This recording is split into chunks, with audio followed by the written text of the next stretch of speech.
Magandang hapon, Pilipinas. Live mula sa Pag-asa Weather and Forecasting Center. Ito na po ang latest sa lagay ng ating panahon. As of 3:25 p.m. kanina naglabas po ulit ng thunderstorm advisory ang Pag-asa.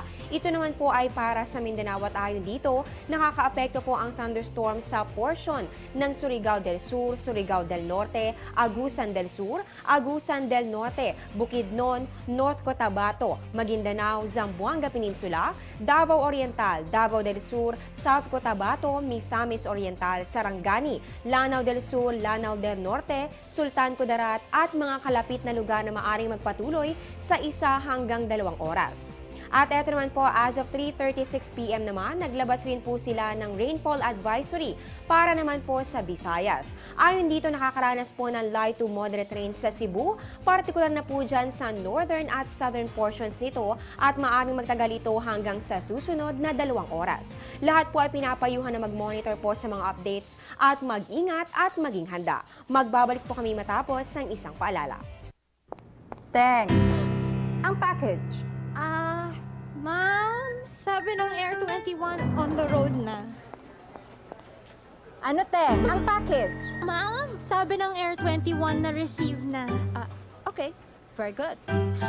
Basta padala, sagot ka ng Air 21. May real-time delivery updates via text para worry-free ka. Teng, ang package, napadala mo na? Yes, ma'am, sa Air 21. Sa Air 21, sagot ko, padala mo! Time check muna tayo, Philippine Standard Time po natin ay 4:04 ng hapon. Mga kababayan, dahil po napapadala sa po talaga ang paglalabas ng Pag-asa ng thunderstorm advisories, alamin po natin kung ano nga bang iba't ibang uri nito dito po sa napapanahong kaalaman.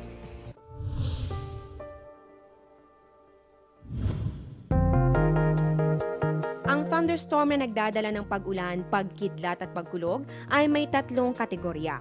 Una rito ay ang single-cell thunderstorm na tinatawag ding air mass, popcorn o pulse thunderstorm.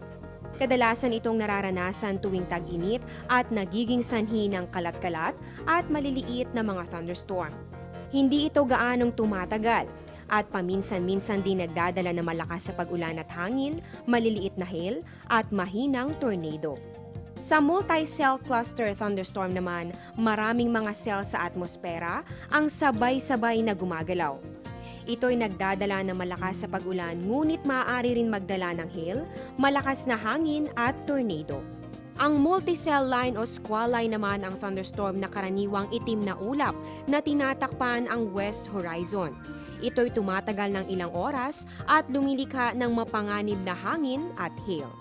Supercell thunderstorm naman ang tawag sa pinakadelikadong uri ng thunderstorm dahil sa dala nitong malakas sa tornado, hangin at pag-ulan ng hail.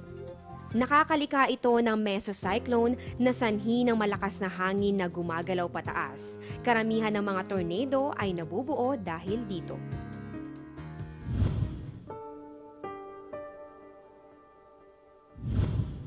Ang programang ito ay hatid sa inyo ng Air 21. Sagot ko, padala mo!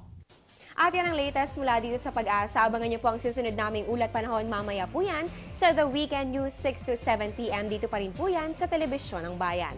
Ako po ang inyong weather lover, Amor La Rosa. Magandang hapon.